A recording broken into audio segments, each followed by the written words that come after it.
Bulls have 3 seconds to try a shot and try to win the game. This is the Notebook Wagering Podcast. 5 seconds left in the game. Do you believe in miracles? Yes! Unbelievable. Coming to you from the betting deck. Don't believe what I just saw. Here are your hosts. Diggs! Sideline! Touchdown! Unbelievable!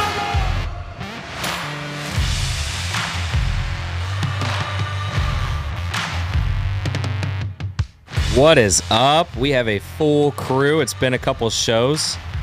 I love when we're all here. It's like a great soiree. What's up? We are in the Salisbury studios, fueled by Monster Energy. I'm drinking one now. I'm dragging. We're in a heavy sports time, and we don't sleep. We just power through. We got baseball. We've got college baseball, MLB, XFL championship. We got draft recap, the Derby. I mean, it's just lovely this time of year. What's up, Smitty? What's going on here? Yeah, a lot of actions. We got to find some winners, man. I can't wait. We got league hockey tonight. I got to get Jason's opinion on that. I feel like we're not dressed up now. Jason looks like $1 million tonight, man. Just looking fantastic. How are the guys up in Pittsburgh doing? Jason, let's go to you. How are you doing there, sharp dresser? I'm doing good. Hey, it's Derby day, so you gotta bring the nice clothes out, look a little sharp here. I got this from a wedding I went to last year, so I got the nice little pink shirt with a little plaid tie. Stand up a little bit more, Jason. I got to see it. Showing off. Oh, there you go. Now you look. Oh, now that's You're missing the fedora. Where's the fedora? Grinded on the spreadsheet, trying to get some winners this weekend out of that race, and Phillies let me down here this afternoon. But obviously, a low-scoring Liverpool game helped me out cover that loss a little bit. But, yeah, a lot of good fun sports. All the old-timey sports are this weekend. So looking forward to getting some action on those. Matt, what's going on, man? Listeners and viewers, do not believe anything that Jason just said. That some bitch was down there selling a duplex in Carnegie. He hasn't been doing anything. Definitely going to sell a duplex in Carnegie, but all right. Sorry, I just crawled out from under a rock. I look like good way to get robbed. I look like total H eating double hockey sticks. But I'm watching a little playoff hockey. Before we get into what we're doing, boys, I think I'm going to bet Carolina to win the Stanley Cup. I think you can get still pretty good odds. They look like a team on a mission right now. Well, I took them tonight. Money line, Matt. What's the score? They're up 1-0. Okay, good start. I think they can. The East seems pretty weak. I think I'm going to throw a little cheddar on them and Florida to come out of there and see what kind of odds I can get tonight. So I haven't followed we'll start with hockey. I haven't followed hockey since the Capitals kind of eliminated themselves. With that being said, everything I've heard was kind of Florida. Obviously, Boston was the better team on paper. They blew a 3-1 series. They blew a 3-1 lead to lose the last game for Florida to advance. Is Florida just kind of running like a Cinderella moment right now, or were they just kind of undervalued? Like, give me you guys, Jason, especially you watched them. Like, what's your take on Florida? Because a lot of people, obviously Boston was extremely good. They were like, they had no business winning that. I mean, is that a true narrative, or were they just kind of on Boston so heavily they were almost disregarding by default the Florida Panthers? A couple interesting things. So Florida kind of changed their style a little bit this year. It took a while to set in. After Christmas, they've really come on. They played really well. And they've been playing playoff hockey for a month before the playoffs started because it was them, Pittsburgh, and New York, and even Buffalo to some extent, trying to get those last 2 spots in the East. And the curious thing about that was Florida was the only team in the whole NHL this year that split with the Bruins in a regular season. They actually played them a heads up then. It's some kind of style matchup that really bothered Boston. And if you look at the Stats Match series, Natural Stat Trick, great website to go check it out, it was even play all 7 games. I mean, the scores didn't reflect that, but Florida was right with them. There was no fluke to that upset. They kind of just outplayed them. Boston had that really tricky situation of how do you rest guys and keep your edge, and it didn't work. And I actually thought they did a really good job of kind of balancing it out late in the season, but clearly the goaltending kind of let them down, and they're sitting at home. That was a crazy Game 7. They were down 2-0, looked like the world was lost. Came back as 3-2. Whole place is going nuts, and Florida gets that goal with like 58 seconds left and just crushes all their dreams in overtime. So kind of enjoyed it as a Penguins fan because Boston definitely crushed a couple of our dreams a couple seasons. So I think it's pretty funny. You see like the NHL rig theory coming out. Obviously, since the Janet Jackson issue, games are delayed, and you see the goal pop up just prior to them scoring that I believe it was a game tying. I thought that was a pretty funny narrative. I mean, we all know what it was. They were updating the screen. Production was and almost over updated it for a split second. I thought that was pretty cool. But I wanted to ask you about another team. So I wanted to ask you about the Seattle Kraken because you gave me a winner last week on the show. So thank you for that. I actually doubled down on them. I took them on the money line and the plus 1.5 puck line. So that hit twice. So thank you for that. What's your thoughts on them? I mean, they're only year 2. They made the playoffs. Vegas obviously made it in year 1 of their franchise. The rules were a little stricter. They pretty much created a semi-all-star team out of the gate for Vegas. The Kraken had a little more stringent rules with who they could pick up because there was a cap that they kind of had to go with. What's your thoughts coming out of the West? Do they even have a shot? Like, where are you looking at? Well, real quick, I wish you would have taken the over last night because that was, 5-4, I think, final. And didn't they score like 3 goals in like 48 seconds in that game last night, Jason? Is that something like that? Yeah, they came out smoking. I think it was 5 goals in the first period, too. And that's not the MO for either team. So, no, I think they have a shot. Dallas is a good matchup for them because they play very similarly. Like you said, Seattle, maybe they didn't get the kind of quality player that Vegas got because of the salary dumps, but they still got some really good players because the team's trying to clean up their salary situations. Took a bunch from the Penguins, and they just built a really smart team. That's why it's really hard to gauge them because they have playoff experience because these guys are basically in their prime. They may not be the greatest players, but they really stick to their system. As long as Grubauer plays well in goal for them, they have a chance, especially against Dallas. I don't know if they can match up against Edmonton if they get that far.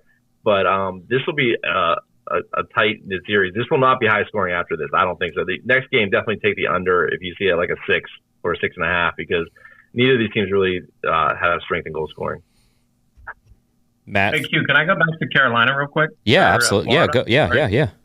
So Florida, I think they have 2 40-goal scorers, 1 30-goal scorer, and the kid Brandon Montour, the defenseman, is literally this year's Cale Makar. He is on fire right now. He's like a dominating defenseman, running the point, running the show.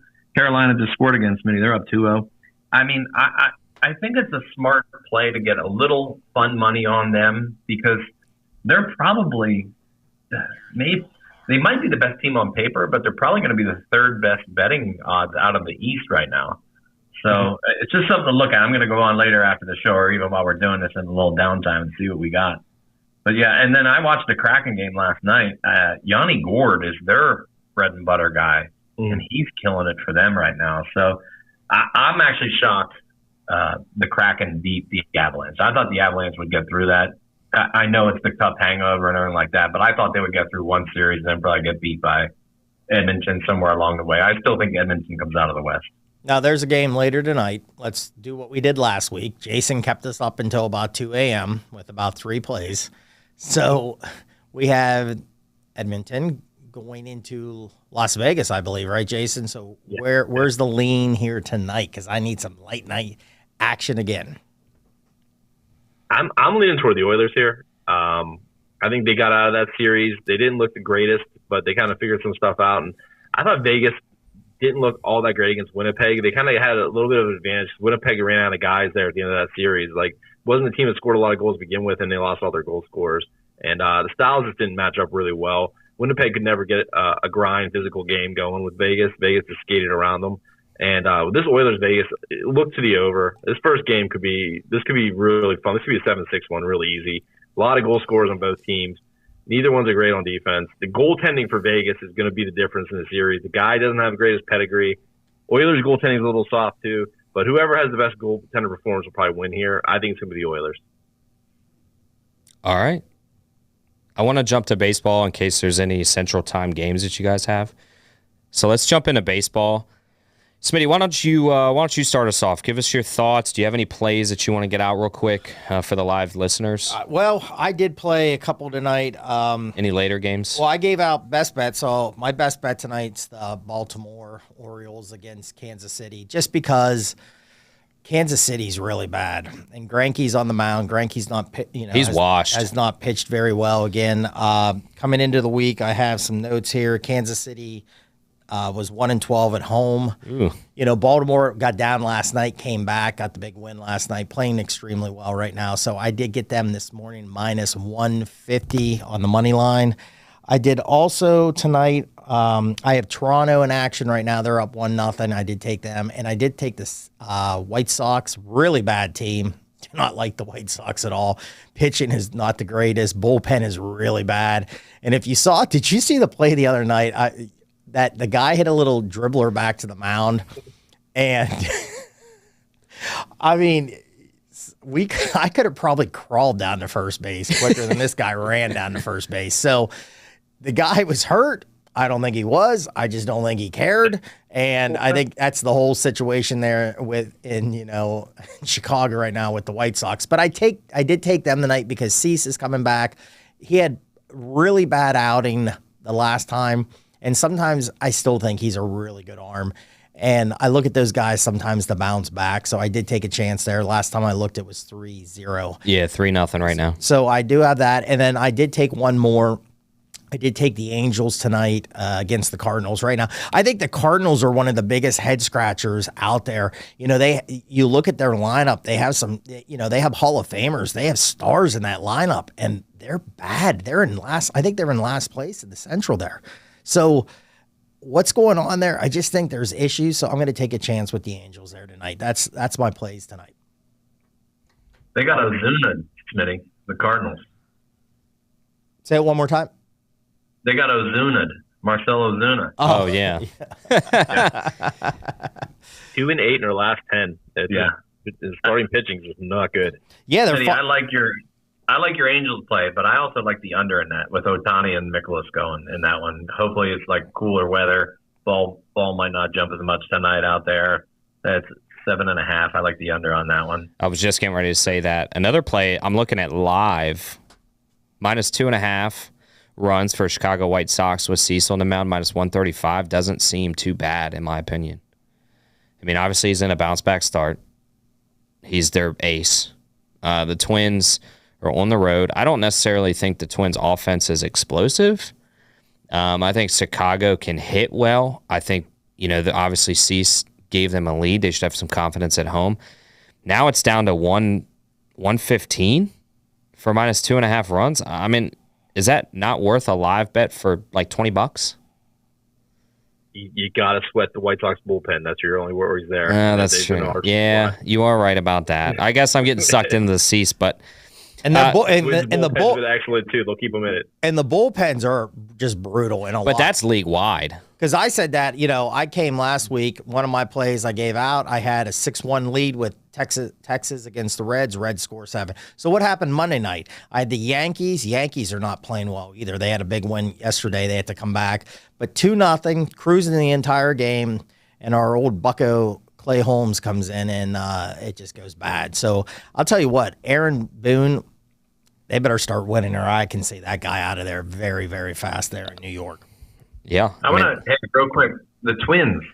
The Twins to me seem to be like the new Central Division Rays. Like, you can't kill them recently. Their GM does a great job. They seem to know when to cut ties with players and do it kind of on the cheap. I mean, they're not cheap. They have the new ballpark and everything, but they're under the radar pretty good. They're 17-13 in an easily winnable division.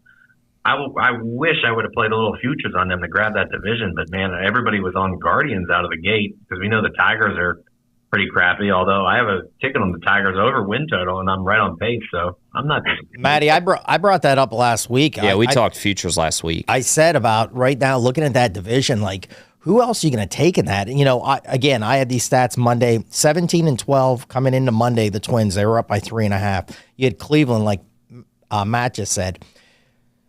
I've taken them enough. Like, I just don't see enough in Cleveland to hit the ball. Like, Josh Bell's hitting like 208. He's back to kind of being Josh Bell again. Then you have the Tigers. Now, the Tigers won game 1. They were winning again game 2. But, I mean, do you see really the Tigers going on a major run? I don't see it. Then you got the White Sox. Then you got Kansas. I mean, Kansas City's bad. I mean, that's a bad division.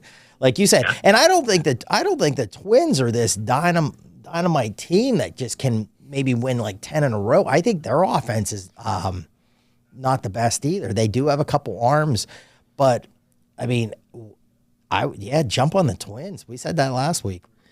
I think they were plus 450, 400 nails. I mean, that's still maybe worth a couple bucks because we just laid it out. All the teams suck besides them. I mean, Cleveland can't hit, so kind of write them out. Chicago, they can hit, but if they don't get the bullpen straightened out, that's a 0. Kansas City's already lost, so they're out. So you're in a three-horse race now. I don't think the White Sox have enough starting pitching either. I just don't think starting pitching is the best either. I think the White Sox, after the start, are the classic team. Let's tear this sucker down and restart. I could see it. Well, we talked about it. For 3 years, they were title contenders, and now they're playing like one of the worst teams. I think it's time. Michael Kopech has never panned out for him. He's actually been brutal. Yeah. Robert seems to be that new lazy guy. He kind of reminds me of just a newer Yasiel Puig kind of. Well, to be fair, he had hustled the day before, he said. So is that what he said? That's terrible. That's asking a lot. If you have That's not, literally what he said. He told the media he had hustled really hard the day before. He just had no hustle now. I'll tell you what, to our audience, that's not going to help. Look that up. If you have not seen that, you got to look that up. That guy, somebody on Twitter did one side by side, and they had Tony La Russa last year coming out of the dugout to argue a call, and they had it, and Tony beat him to home plate to argue before he got down to first base. I mean, that guy right there, the old side by side, the side by side, and there was a lot of people that said like if they were the manager, like that guy should have been cut or just sent down to the minors because they said that's a disgrace and it was bad. I mean, you were really hoping like he had a hamstring or something, but he didn't. Smitty, I'm pretty sure he got benched, and then I'm pretty sure when I checked the box score, I think they made him pinch run or pinch hit the following day, one of the two. Yeah. So maybe they're trying to send a message, but I don't know. If I'm Chicago, just tear it down. Yeah, it's not good there. I'll tell you a team that the Dodgers are one in the West. Big win again today. I think that's up to 5 in a row now. I still don't think it's the Dodgers that scared us so much like over the years because I know they have a couple guys hurt, but they are right now starting to play well. I know Arizona, they got a win today, I think, too, so they were up there. Padres are a team that still, I think they lost last night. They were up big today.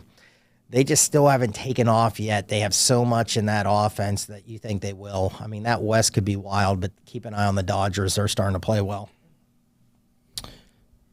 Matt, do you have any, before we move on, any future talk? I know you missed last week. I mean, we just talked about the Twins. You're sitting on, we kind of recapped our futures bets. What's your Detroit number and where are you at pace-wise? Oh, man, I don't know the number off the top of my head. It's right around 70. So I'm the right Tigers were 70 wins? Yeah, I think so. Yeah, I think projected, or I think everybody was on the Tigers to have a really good year, like a lot better year. I think in a way, like to pick it up a little. You were right on pace. We're right on pace. All right, I'm looking good at mine. I'm hoping for you. I have the A's as the worst team, so I actually need the Detroit Tigers to win. So it's good. I mean, I think your A's bet. I know it's super early in the year, but I think your A's bet is almost a lock. Although I think Kansas City. Yeah, they're sweating it. Yeah, they're starting to scare me because their pitching is absolutely atrocious. They have some good young players, but they have a really good pitcher from Florida, Brady Singer, and I feel like he's being wasted. He goes, he's not going to get any support. No run support, nothing. They need to get rid of Sal Perez, get some pieces, and just build around Bobby Witt. I mean, send Perez to a contender. Yeah, I agree. The Royals at home, their offense is 45% below average. That's insane. They were 1-12 coming in this week at home. That's bad.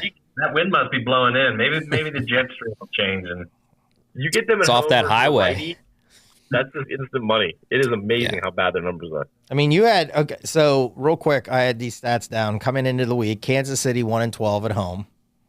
You had Oakland 3-12 at home.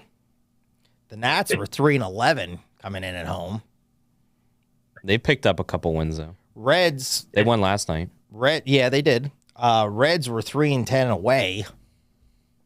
So just a couple things. Cardinals aren't very good away. They were 5-11 coming into the week on that. So, that Cardinals, I mean, that's the one that every day when I look at to see the standings for the Pirates and everything, that's a head scratcher. I mean, I'm just blown away that team right now just cannot seem to win any games in a row with that lineup. And, you look at their staff and it shouldn't be that bad. I mean, I don't think so. They're going to go get a starting pitcher. There was a great article today by Eno Saris in The Athletic about how mediocre their starting pitching is, just as in general. There's just no one. They can't get strikeouts. They can't get outs. It's just a bunch of grinders, basically fourth and fifth starters for a team that has really high expectations. Well, that's a great point. That's a great point. I like what you just said there, maybe, because if you do kind of look at their, they're okay, but I that's a great point, Jason. They're maybe starter 3, starter 4, maybe starter 5, and they like you said, with an organization like that, they should have a lot more better guys in the rotation. That was a great point. All right, we got to go ahead. Go ahead. Hugh, real quick, I was just going to say, so we're at the 1/5 mark, basically, in MLB. Just for people looking at futures, I have a ticket on Adley Rutschman to win MVP in the AL. How about everybody just give out a player you think out of the gate here has a shot to potentially win MVP? Man, I haven't even looked, I'll be honest, because I've been so deep in college baseball. You guys go ahead. No Brian Reynolds? He's cooled off. Yeah. I don't know. Give me one. I think Pete Alonso in the NL. Yeah, I mean, he's just kind of running away with it, it seems like. I mean, now he's kind of turning into, I don't want to say Adam Dunn-esque. He's got a low average right now, high home run. His first couple years, he kind of was that 280, 290 hitter with the home runs. We're really starting to see that change. So that's his downfall. I mean, somebody, even though he's got the high home runs, a low average, he could be caught pretty easily because of that. I just don't know. I don't know. Those New York teams, those people are going to go crazy here soon. Yeah. Because the Yankees, I don't think. Well, they're missing 6 starters. Mets right now, not, if they drop a doubleheader today to the Tigers, I mean, I'm not saying the season's over, but I'd be starting to get a little worried here. Yeah. All right, give me your NL, Matt, and then we'll change topics if we don't have anything else on baseball. I'd probably go Ronald Acuna right now with the Braves. I think he's probably top of the list. Yeah, I think that's a safe bet. I don't know what his numbers are. I mean, I always like to look a little bit of a longer shot, but I think he's probably first. Alonso's probably up there just because the Mets have so many injuries. And Matt Chapman in the AL is a really he's killing player. it, yeah. But is he going to cool off? Yeah, that's the thing. I mean, it's so early. It's a shocker, and Smitty said the Dodgers have been playing, I think, better than what we expected with all their losses. Max Muncy really drives their car right now, man, and he's playing really well. I think as he goes, they go. Well, he was kind of, when they were talking about keeping Trey Turner or not, a lot of the rumors kind of surrounded themselves around Max Muncy. He's a good ball player. He's a good ball player. He's young. He's raw. I think if you kind of clean him up, polish him up, he's. Is he the one hit the grand slam? Didn't he hit the grand slam today to win the game? You shut up. I'm just asking. I don't know. When that happened, I was walking in the studio, so I don't know. I'm just saying what I saw. Don't put that knife in there. Listen, that was not a rip on anything. That was not a rip on anything. I do have the Phillies under, just to let everybody know on air. I do have the Phillies total under. So that's a win then. Well, listen, losses are wins in Smitty's eyes. It helps. No, I was just talking about him, and I thought he had the big hit today. Coincidence. That's all I was asking. Yeah, he had the big hit. All right. Okay. All right, let's because listener Drips is going to be so upset with us ripping on the Phillies again. I love it. Hey, I'm trying to defend them. It's tough. You're taking on water, buddy, faster than you can throw it out. So. That bullpen stinks. Well, you got your savior back today. He was 2 for 2 with a double and a single. I saw that, so we'll see. But Jason, why don't you? We're going to transition. We got about 5 minutes before the break. Let's talk a little Kentucky Derby, and then when we come back from the break, we'll kind of do the recap of the NFL draft because that'll take a little more time than usual. Yeah, no, been grinding on the Derby here the last 2 days. I think Forte is the kind of the horse that you're going to hear as the favorite. I don't really think there's a favorite in this field. I think there's about 5 or 6 horses that could win. It's just that whole transition to the Derby. These are lightly raced horses. You don't get to see them a lot. So I would highly advise going on YouTube, look at NBC Sports. You can see all the prep races and kind of get a sense for a horse that you're going to like. Went through a couple horses that I really like, at least want to get in. Practical, where's he at? Practical Move. 10-1. Really good Santa Anita. Basically held position the whole time. Has the speed to win there, so I would keep him in anything. Mage is a horse that Maddie and I both like. Only 3 races. Really good pedigree. Looks like, really good numbers in the first 3 races with speed. So there's a chance that horse could bust out on this one as well.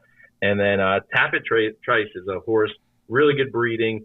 Little scary, though. This horse loves to drop back.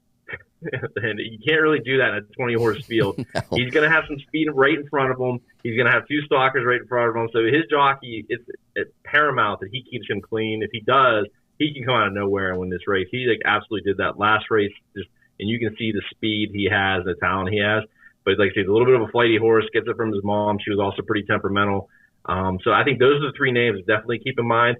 The long shot, which is what everybody always loves. I don't know if I want this horse to win, but I definitely think you can get it in like a trifecta or exacta, is Lord Miles.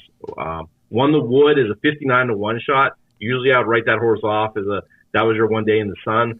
Did a little deeper dig. Curlin is his dad. Curlin was a fantastic horse, 2-time horse of the year. Raced and won a ton of races as a 4-year-old. It got better as he got older.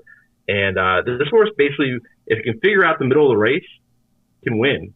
Like really good at the beginning, kind of loses interest or whatever, but comes on really hot at the end. Has a good late closer speed that you want for the Derby. So he's going off at 30-1. He's definitely going to add some value to whatever exotics you play. Matt, do you have anything? Yeah, I love that Mage horse. I think you have to get him in every kind of trifecta, superfecta, whatever you want, box it. I haven't found the sleeper yet. I probably will lean, I think it's Angel of Empire. He's not really a sleeper, but a little bit down the board. I do like 2 Phils as well at 12-1. I'm probably going to put him in some stuff. Jason, real quick.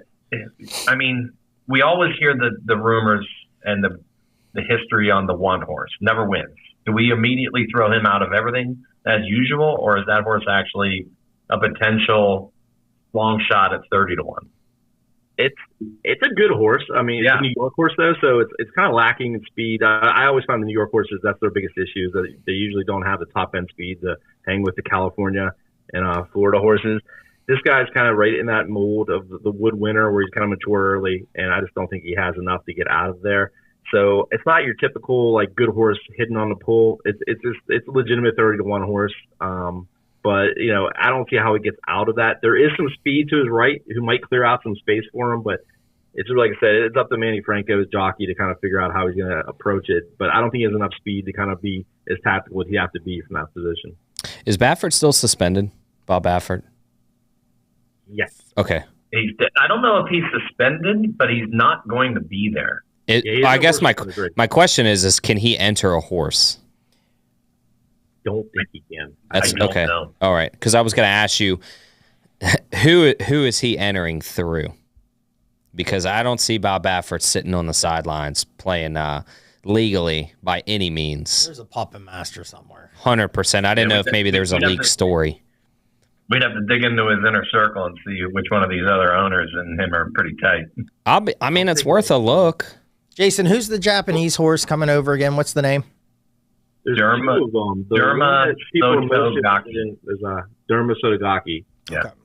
And there's a 20 horse, Continuar, also a Japanese horse. A little less pedigree than a Derma, but still pretty good. Like it's pretty clever. They've really been because Derma's been dominating everything, correct? He has, but it's kind of a question of like what has he gone up against? And he looks like your typical Japanese horse, where a lot of speed, but not sure about the endurance. Do they run this length over there? Yeah, the UAE Derby was basically the same length as the prep races that these horses have been running. So it's pretty similar from that perspective. No one has made that transition from the UAE Derby to the Kentucky Derby. It's a little bit of a tight window. It's tough for the horse to get kind of acclimated back into the Kentucky weather and Kentucky this field to track, and like no one is really. I don't think anyone's even hit the board from that. And there's some really high end horses that have come over.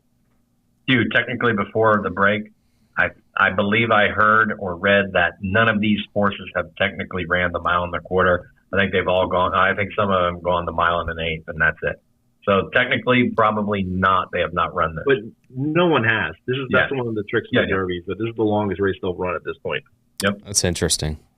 All right, we'll go to the break, and then we'll break down the draft, just our thoughts, and then once we kind of go through that, we'll talk a little bit as a perfect segue into next week's show.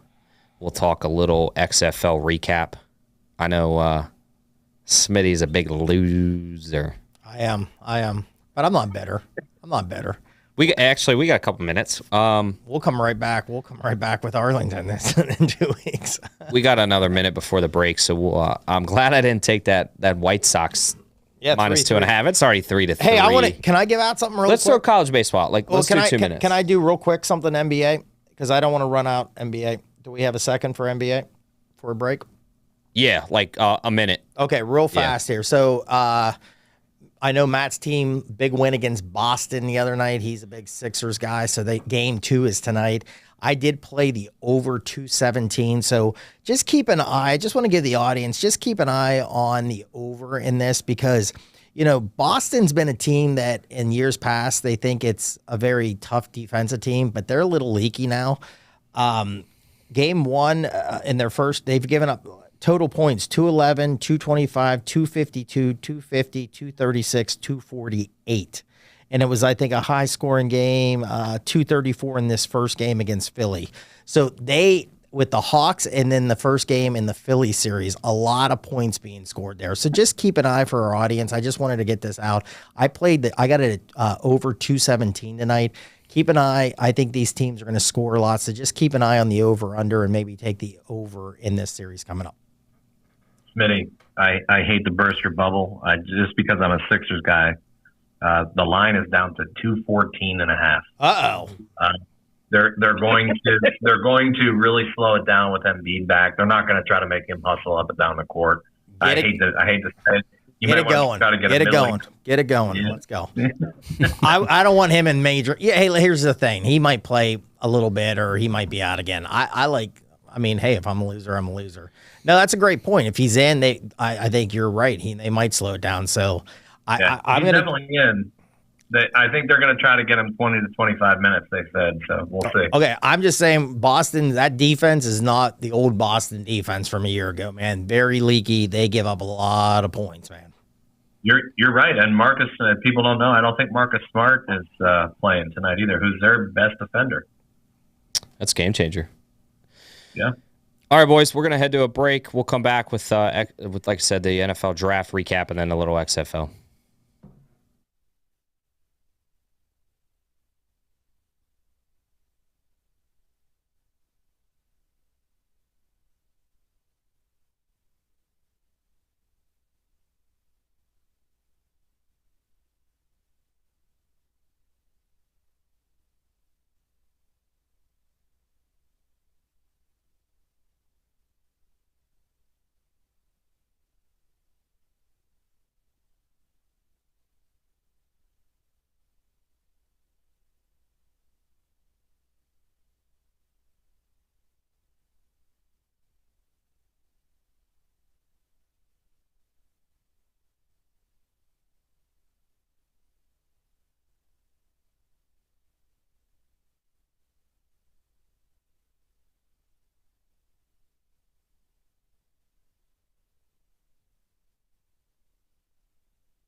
to putting money in your pocket with the Notebook Wagering Show on WSN. Hey, the guys are back.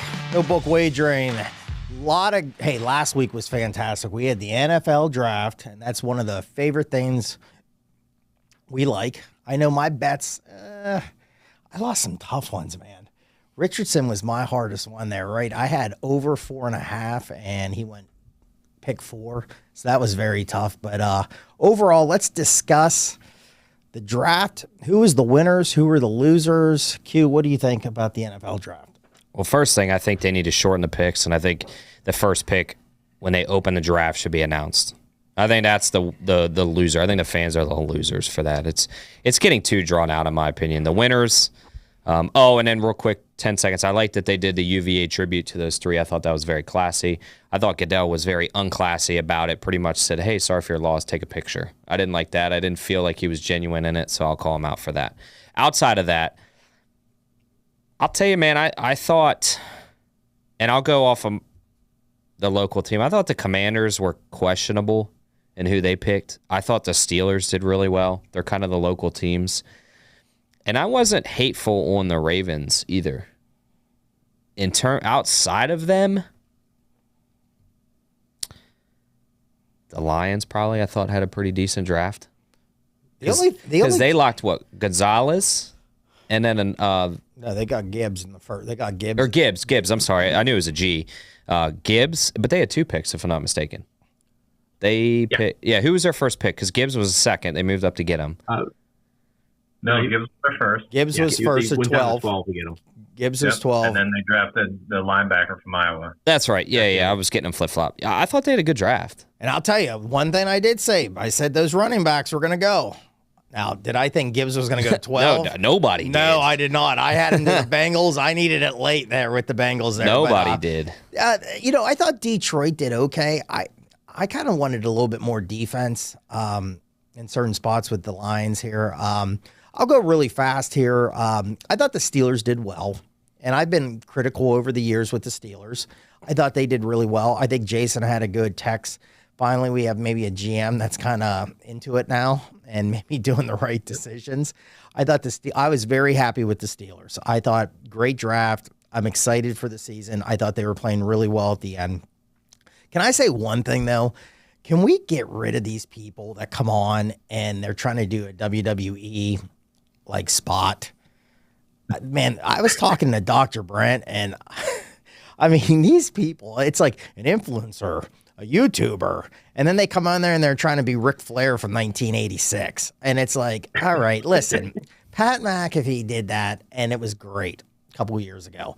Now it's like everyone's trying to do it, and they try to updo each other, and then half of them are just really bad. And it's like, can you just announce the pick? Like, I don't care. I don't want to hear They're desperate, man. Go in the mirror and do your Road Warriors and your promo that you did and move on and do the pick there. But there were some winners, some losers. I feel bad.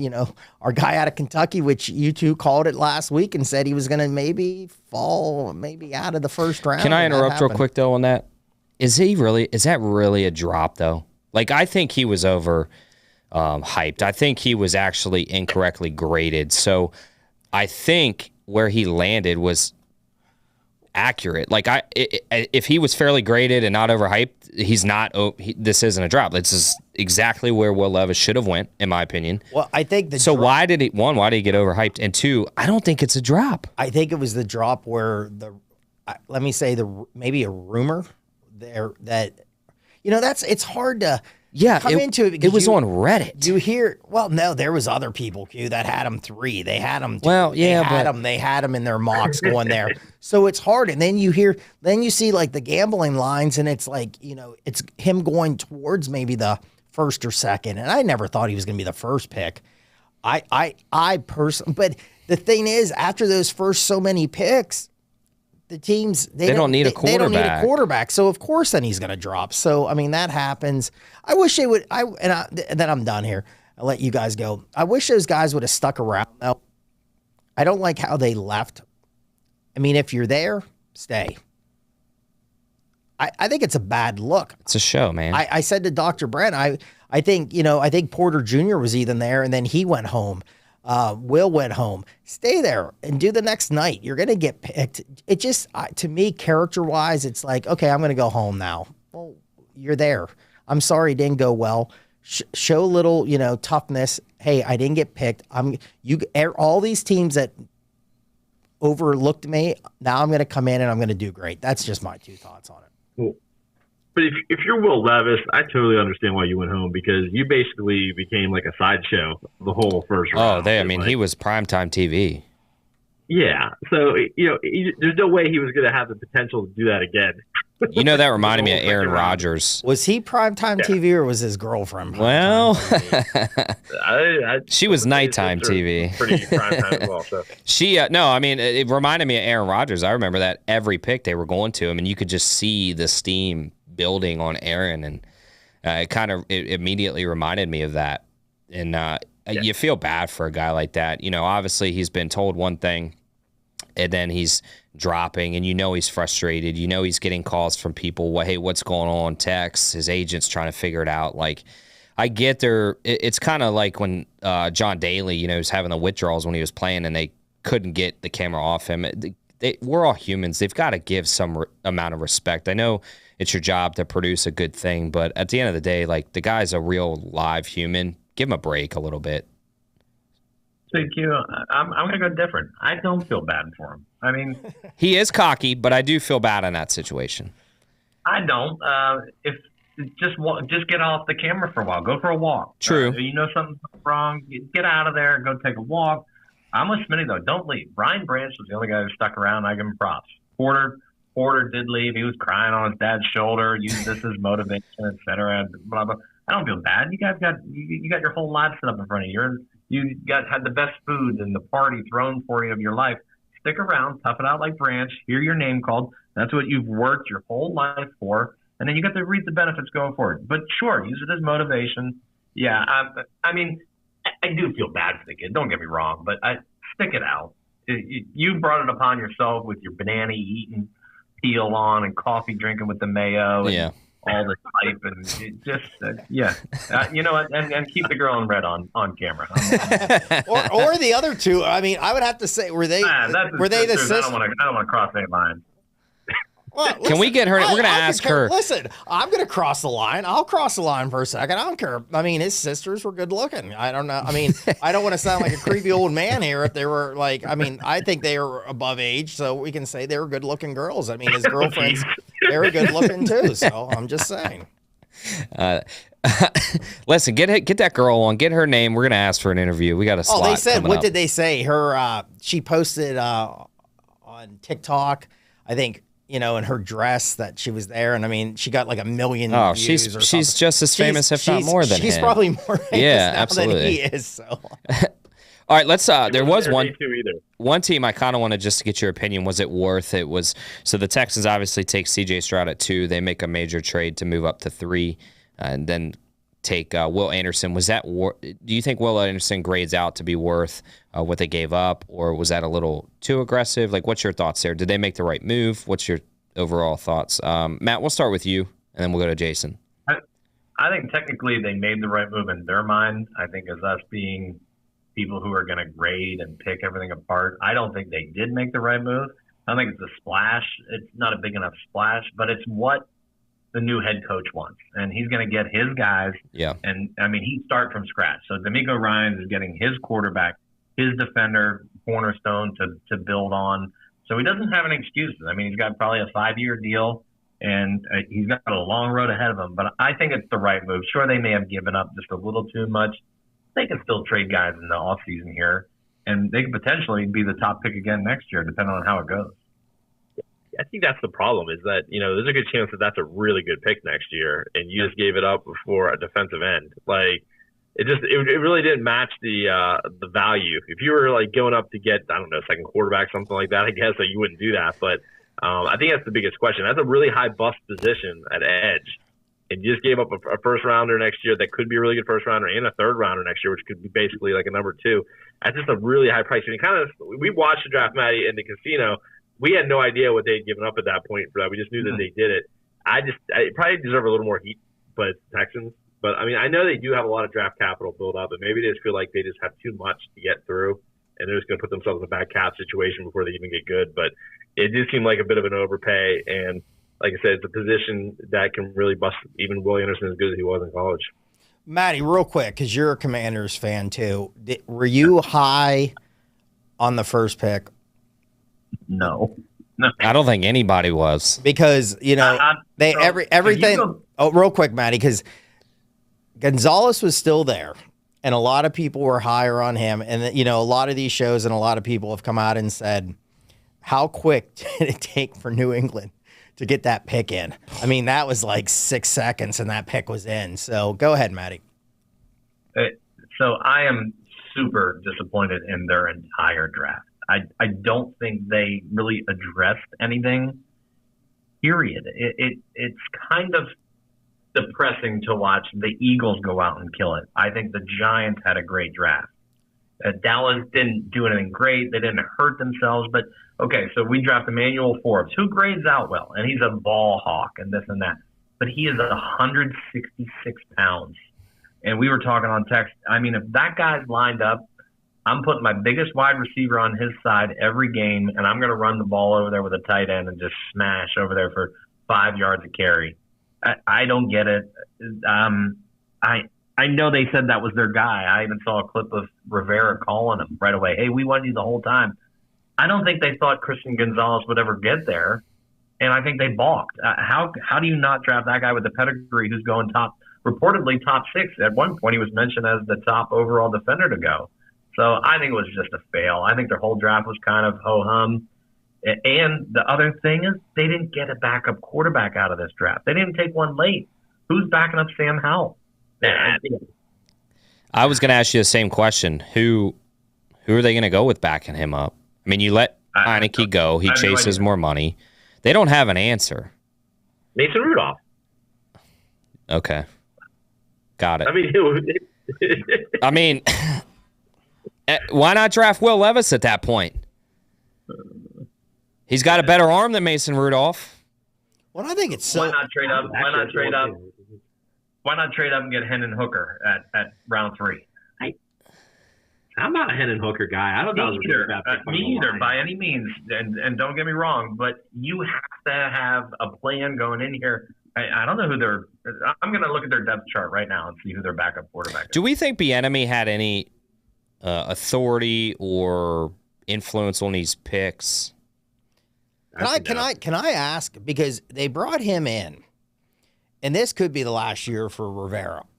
Oh, I think this is Bieniemy's prove-it year, and then they're going to upgrade him to a head coach. I mean, okay, so let's just say this. Let's say it's a disaster, and let's say the offense is really bad, and then they get rid of Rivera, and let's say the offense does nothing. Are you promoting him in? No. So can I ask, why in the world did the guy come here? I think he's an offensive coordinator. No one believes he's the guy pulling strings in Kansas City. I guess that has to be it. Has to be. I seriously think that there is a backstory that he's going to get the job. I've said that too. I think that's the script. Yeah, I think that's the script. I've said that but too. I don't even I think if they go average, if they have the similar year that they did this year, he's getting the job. That's definitely possible. I mean, and when you look at when you look at a team total. So I think I saw a team total wins already for these guys at 6.5, which is a downgrade from this prior year. Your backup, so you have Sam Howell, unproven, going to be your starter. Jacoby Brissett is your backup. Oh, that's right. There you go. Brissett can win a game, though. He's one of the best sneakers in the game. 4th and 1, the guy gets a first down, everybody. Yeah, he does. Look at the numbers. Matt, they have the pieces on paper offensively to eke out 7 wins. Who's their left tackle? Well, okay. I should say weapons. They have the weapons to who's eke their out. Tight end? They run a committee. Okay, but they have 2 good receivers. They've got McKissick coming back. They've got Gibson in a kind of prove-it year. Like, they're not horrid. Who's their 2 wide receivers? Tin Man. McLaurin and Dotson. And then Dotson. Samuel, he played decent at the end of the year. Curtis Samuel actually did pretty decent. He stayed healthy. So only thing you I have options to the get only 7 thing to 9. I see with that, like Matt said, Philly's so good. Philly got so much better in the draft. The Giants, I thought, improved a lot. Like, I thought they had a good draft and they made the playoffs last year. I don't see But I think that. they could win. They're going to go 0-2 against Philly. I think they could potentially go 1-1 against New York. I think 6 wins, 7 wins top, in my opinion, already. One good thing they did do, Q, they needed a center. They got it. But without a left tackle, but they said he's kind of raw, so that's okay. He's a road grade. He's a mauler. Just put him in there, let him do his thing. Yeah. And I guess he's like Iron Man. He won't. Well, I'm probably going to jinx him. He probably won't miss games. And it's going to be a learn. But I will say this, and when I say questionable, I don't think Emmanuel Forbes was the right pick, but I think the position was the right pick. So baby steps, Matt. We at least drafted. I say we like I'm on the team. We at least drafted the right position this time of what was needed. Well, I think they said it on the Junkies today, and this was a great point. They're really hoping this D line is good, and Chase comes back, and he can play, and they can get to you, and then that can maybe get some wins. I guess I don't know. Listen, I thought Sam Howell should have started more games last year for him. I think he should have got some more snaps. If this is the direction, you could have got 3, 4, maybe 5 games under him. Then you now would be leading into it going, hey, he got 4 or 5 games. Let's see where he's going to go. He got 1 game. So that was the issue. And that's a lot of things that I said last year about this team. Well, I think they should have kept Heineke in there and let him lose that playoff spot instead of trying to bring in, after the San Fran game, they bring in Carson Wentz. I didn't think that was the right move. If you're going to bring in Carson Wentz, like you said, bring in Sam Howell. If you're going to still fight for that wild card spot, they should have let Heineke either get it or not, and then you move on from him, or you decide what you're going to do from him from that point on. It was bad. I think it was mismanagement. It was a bad look, and that's why he's on the hot seat, and he's probably not going to be there after the year. Let's segue this. So since you and I got our talk in, let these two. Yeah, you guys. How excited? How excited are you two about the Steelers draft? I'm very excited about the Steelers draft. I thought you drafted well. I mean, I really like the offensive line guy, which was a need. Porter, I like. The only thing, he's a little handsy, so they're going to have to teach a little bit of technique there. I like and I will say this, I was on the phone with Dr. Brandon, and we were talking about, in the round 2, the Notre Dame tight end was there, and all these people were, they got to get him. And I'm like, well, we have a tight end, and we have a backup. Gentry's not a bad backup. Now, the guy they got from Georgia, he's like another offensive line. So where's the direction of this team? Well, you can see what the direction of this team is. They want to pound the ball, and they want to throw at times here, but it's not a team. They don't want Kenny Pickett throwing the ball 50 times. I think they're going back to Bettis ball. Well, that'd be fine with me. I don't mind a 50-50 a little bit. I mean, you see it. Like you just said, they're building the offensive line, and they're going with a blocking tight end. Where are teams good in the NFL? Offensive line, defensive line. I've been saying it for years. You know who was good last year was the Philadelphia Eagles. You know why they were good? They had a good defensive line. They had a great offensive line. Matt said it in the middle of the season. When did they struggle? Well, they struggled when their offensive line got nicked up and they didn't have depth. Yeah. Bottom line. Yeah. Okay. And I'll say they tighten that up. Okay. Here's this draft. Here's my draft rant. Okay. Talking to Dr. Brand. We said some of these teams, it's a head scratcher, and you're like, why they draft this guy? It's fantasy football. These teams are scoring points already, and they're like, let's go get another weapon. Well, why? Your defense gives up 28, 35 points a game. Did you ever talk about addressing the defense? I'm sorry. The Vikings, I came out about the Vikings. They took the kid out of Pitt and USC, the wide receiver, Addison. Their defense can't stop anybody. Yeah, I agree with that. The problem is when you look at these drafts, and like you just said, they're picking weapons. It's Kansas City Chiefs and Andy Reid are changing the game. I mean, Jalen Hurts is changing the game in the style of play. It's who can score. It's a college game now. But it's who can score more. Defenses, they're not worried about a 20-17 win anymore. It's an offensive. But I think deep down, late in the season again, it matters. Philly did score Philly could stop teams too at times. I mean, they really could. And I still think that's a big thing. You got to control the ball, and you got to be able to make stops to go far in the playoffs. And again, when you look at Kansas City, why are they always good? They just have one of the best quarterbacks in the league. Well, I also think they know in a draft.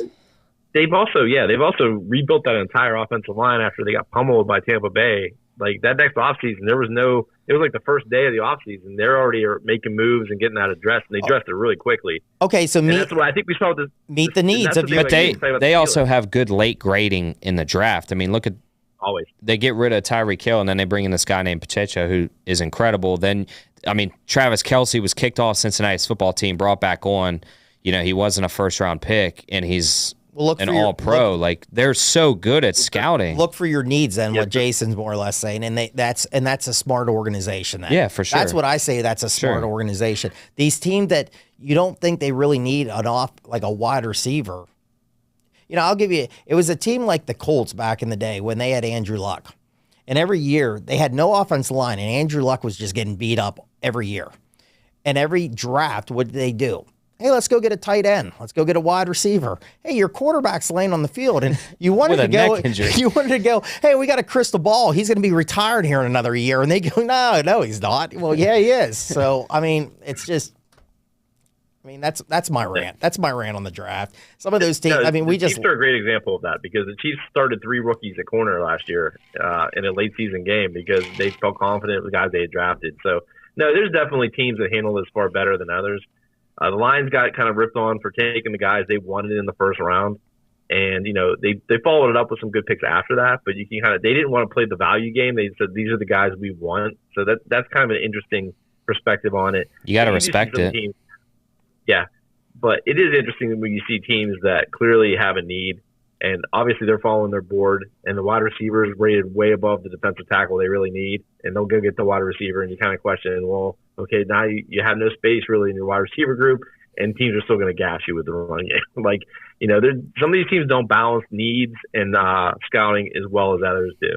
And then the ones who do it are always in it because they can manage their cap, because they're bringing in guys, they're not finding guys off the street at market prices, and that's why they're always good. And like, it's the weirdest thing. The NFL is the fairest setup with regard to revenues and salary and everything. Yet if you really look at the NFL, it's probably like the most unbalanced of all the sports somehow. Like there's always like the same 10 teams that are good, the same 10 teams that suck, and kind of all the ones that are in the middle. And it's really weird how that sets up that way. All right, Matt, why don't you close us out on NFL draft if you have any thoughts, and then we'll segue into XFL. No, I'm good. I think the best teams to kill the draft were Philly, the Steelers. I think the New York Giants had a really good draft and addressed a lot of needs. And it pains me to say it because Washington's definitely fourth fiddle in that division. Yeah. No for sure. Did you say Philly or the Georgia Eagles? I missed that. Yeah, well, it should just be the SEC. Well, I think Dallas. Their first two. I think Dallas's first 2 picks were Michigan guys. So. Oh, I love it. Okay, now. I like what Seattle did. I think Pete Carroll and that GM are doing a really good job up there. That's a good young team. Yeah. I think if they find somebody to get behind Geno and maybe build forward, that's a team to look out for about a half a decade. And I do. I think the Lions did well. I don't hate their first 2 picks. I just don't think they were correct in their picks.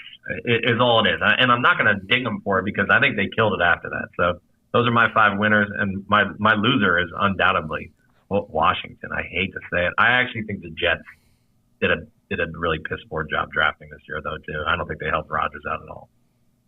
No, I think their focus was on Rodgers, so I think that's part of it. But we move on to the XFL. Smitty, do you want to talk about how the Seattle team has lost now 3 straight to DC? Yeah, I will. I absolutely will because I run my mouth a lot on the show, and when I win, I like to talk about it, and when I lose, I got to talk about it also. You know, real quick, I did watch a little bit of the first half. It was 9-9, and I think I went in. We were gripping and ripping whatever Matt says, some baseball cards and some football cards, and I missed the second half there a little bit, and we were doing some videos on that. So, you know, you just can't DiNucci, I thought, played a pretty good game. 31-48, 295, 3 touchdowns. Hey, they had him there. They were turning the ball over. They had DC on the ropes. They just couldn't take advantage early. DC came out in the third quarter, I think, threw 17 on the board here. So, no, it was 14-0. Sorry, my great C+ handwriting. I think I lost my mind. Yeah, there it is. But I thought it was a good game. You know, DC is just a fantastic game. I thought Seattle was gonna get them. You know, the fourth quarter was close, but they just were too far behind here. So I mean, hey, hats off to DC. They're in the championship game, and you know, I picked the wrong team. I did take the -6.5. Jason, we kind of ate crow when we broke it down last week. So we really talked on how DiNucci throws picks. I think he had 16 or 17 on the season. And I'm watching the game. I've got like 6 games going on. I got some college baseball. I throw that on. And then I see Jordan Teamu throw 2 picks and DiNucci none. So I just think it's ironic that we harped on DiNucci. The game's going to come down to DiNucci throwing picks. Teamu throws 2, and they obviously win by 16. I cover my bet. Did you end up hedging that? Yeah, I did. I took a DC money line. I had the future on Seattle. I was actually thinking I made a bad play there because I thought Seattle had momentum there in the second quarter when Teamu threw the 2 picks. They didn't really cash in though, and I thought the weather kind of was an advantage to Seattle as well because the soft field. DC was playing a little more zone than they usually do because I think they were worried about giving up a slip and fall play. But now DC was a better team. You know, they led a good part of the first 2 games that they played, and Seattle made rallies in both of those to make them close. And this time they just didn't have it. I'm just thinking, do you think Arlington has any chance in this game on Sunday? Well, we didn't think they had a chance last. Yeah, I mean, at this point, I didn't think that they would score. I mean, I talked about how Bob Stoops is anemically coaching right now, and then they put up 26 against a Houston team that typically had no problem scoring. And so that was surprising. I do think they have a chance, and I'll say why. I mean, it's a home game for them. Now, San Antonio to Houston's about a 2-hour drive. So I would imagine that they'll probably show out better than they have all season. I don't know if that's going to matter in this league. You know, I've always said I think talent-wise, I think DC is just too good. They've got a running game, a good quarterback who's overall conservative. He threw 2 last week, but I'm not concerned with it. And then they have 2 of the best receivers. So to me, they have the best defensive coordinator. I think, and that guy that I was talking about last, it was DJ Swearinger. They picked him up. So I couldn't get the name out of my head last week to save my life. They're just so much better than every team defensively. I don't know whether Houston being at home, Arlington Renegades being at home is going to matter. I think Greg Williams' preparation is just so spot on. I mean, the defense kept them in the game in the first half. They were making timely sacks on third downs. They were, pressuring at the right times. I don't know if anybody in that league can really overcome. I think if DC goes down there with any sort of effort, I wouldn't say breeze through, but I don't see why they're not going to. They're going to be the favorites. I don't see why they don't cover. They're just so much better. I was shocked the line 6.5. I thought it would be close to 8.5, 9. Yeah, I did too. I mean, I think that's good value on DC. I think so as well. I do not see Arlington being a problem for them because Arlington's solid on the lines. I guess that's where books are thinking is that they'll shut down the run game some. But, we've seen DC be able to counter that. Like you said, they have the receivers who can get the one-on-ones on the outside. And like I said, they're dynamic playmakers. It's not a real good passing offense, but they make plays. And I think it's going to be the difference. I think that's easy money, I think, at -6.5. I think Perez, the only thing, Perez is a guy that's been around, had a pretty good game. 289, 3 touchdowns. Smith, the running back, 24 carries, 94 yards. They can do that. Like you said, lines aren't bad. The thing with, I think, DC in this game, keep an eye on, I like the double quarterback. Kanoni, I think, was 4 or 5. But again, I think you're in a dome here. You're not going to have the elements. It was rainy down here the other day. You sprinkle that in with DC a little bit. I think DC is just the better team also. Yeah, I really like that play. Arlington you mentioned Perez. They've definitely been better since he's been there. Houston just kind of took a turn for the worse the second half of the year and never really came out of it. And they showed that on Saturday. Matt? Perez is the key there. I don't know if your sports books offer like his passing yards over, but that's the play I would look at. Man, I haven't touched these games all year. I'm more interested to see our guest next week, who we'll get into real quick. But I don't have a play. Q, I think we said it all year, the whole time. It's DC all the way. Yeah, I think they're a team to beat. I do think they're going to have motivation because it's outside of like the McMahon era. It's the first, it's the inaugural championship game. These guys are going to be hyped up, so it will be interesting. And they're going to have more fans than Major Teddy and the Commanders. They probably will.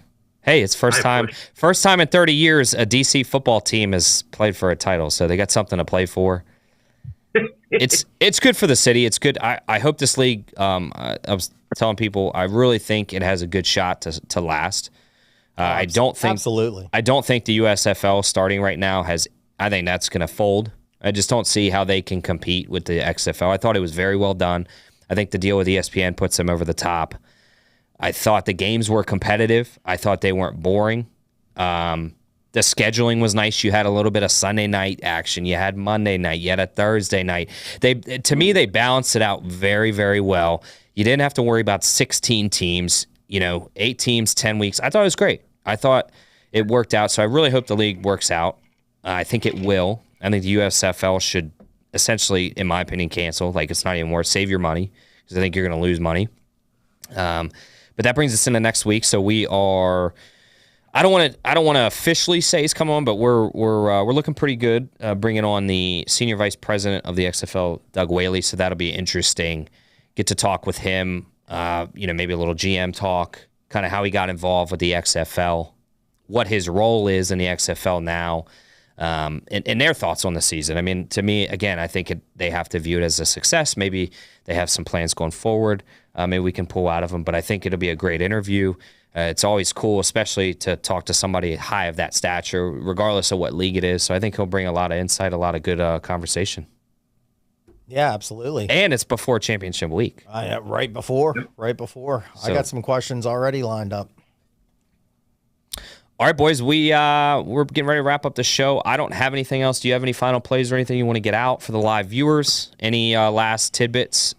Let's go with the Notebook after dark. Let's go with the Oilers minus 120. Yeah, because I don't think there's any more baseball tonight. I think it was ready. It was the Angels. I think Angels Cards. The A's, if you count that as baseball. Well, 9:40. The Possums we gave last week. No, I'm gonna jump on. I'm gonna jump on with Jason here. I'll do some hockey here late night. So I'm gonna take Edmonton. Maddie, you got anything before we close out? Edmonton, the over, first goal scorer. Oh, I like the over too. Yeah. I like that over. I might like that. I kind of like that over maybe more than Edmonton. I think Jason. Smitty, put pizza money. Leon Draisaitl, first goal of the game. Okay, I like it. All right, so we got Leon Sundry, whatever you said. Leon Jet. For the first touching the ball in the Thanksgiving game. So we've got him for the first goal. We've got you boys liking the over in the Oilers game, and then we also like the Oilers to kind of close out the show. Till next week. Hopefully it's another foursome show again, and until that time, we'll bang your bookies. College baseball, just watch us. We will have plays on our Twitter, so we didn't cover it this week, but that's about it. All right, bang your bookies. Peace. Thanks for listening to the Notebook Wagering Podcast. Make sure you subscribe so you don't miss any episodes, and be sure to follow @Notebook Wagering. Until next time.